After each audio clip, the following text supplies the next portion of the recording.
कर जाने वाले हैं। 20 और 21 अगस्त को रूस जाएंगे। रूस के विदेश मंत्री सरगेई लावरोव से इस दौरान मुलाकात करेंगे। ट्रंप के टैरिफ विवाद के बाद ये एक महत्वपूर्ण दौरा है जो डॉक्टर एस जयशंकर का रूस के विदेश मंत्री सरगेई लावरोव के साथ मुलाकात का है।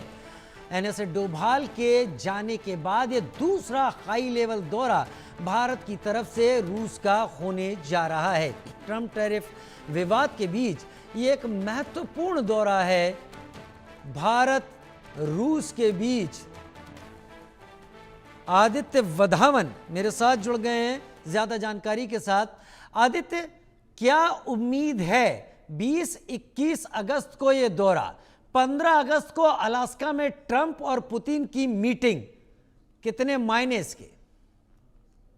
बिल्कुल राजीव, अगर अभी दोनों मीटिंग जो है, जो ट्रंप की पुतिन के साथ मीटिंग होगी 15 अगस्त को, और फिर फॉरेन मिनिस्टर एस जयशंकर जो जाएंगे रशिया 20 और 21 अगस्त को, ये दोनों आप इंटर रिलेटेड और को रिलेट करके इसको देख सकते हैं, क्योंकि ट्रंप बोलते आए हैं भारत को कि आप रशिया के साथ रशिया से तेल ना खरीदें, नहीं तो हम आप पे टैरिफ लगाएंगे, और 50% फीसदी टैरिफ ट्रंप लगा भी चुके हैं भारत पे।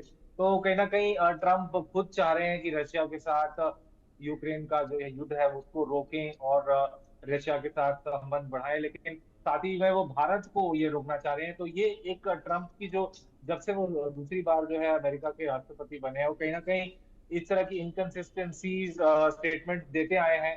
कभी बोलते हैं कि अब मैं रशिया से बात करूंगा, कभी बोलते हैं मैं पुतिन से बहुत परेशान हो चुका हूँ क्योंकि वो यूक्रेन पर वो युद्ध नहीं रोक रहे। और फिर अब अगर हम भारत की बात करें तो ये विजिट बहुत एसेंशियल है, क्योंकि back to back high level meeting हुई है रशिया में। अभी एनएस अजीत डोभाल भी जो है रशिया गए थे, वहां व्लादिमीर पुतिन से मिले। कहीं ना कहीं एक तरह से स्ट्रैटेजिक पार्टनरशिप को आगे बढ़ाने के लिए ये मीटिंग हो रही है।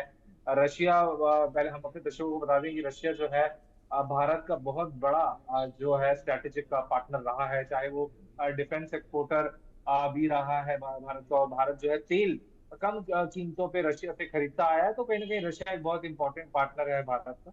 और अब देखने वाली बात होगी जब विदेश मंत्री एस जयशंकर रशिया जाएंगे 20-21 अगस्त को, तो कहीं ना कहीं इससे एक और जो रशिया और इंडिया का बायलैटरल रिलेशनशिप है और जो है प्रोग्रेस हमें देखने को मिल सकता है। जी वाकई, लेकिन वो इश्यू क्या हो सकते हैं जिस पर डॉक्टर एस जयशंकर फोकस करने वाले हैं? क्या ये इश्यू केवल भारत और रूस से जुड़े हुए होंगे या फिर इसके अलावा भी भारत रूस की नज़दीकियों को लेकर ईयू को ऐतराज़ है, अमेरिका को ऐतराज़ है, इन सब पर भी फोकस होगा? जी बिल्कुल, एक ये होलिस्टिकली एक मीटिंग होगी, होलिस्टिक इश्यूज पर बात होगी।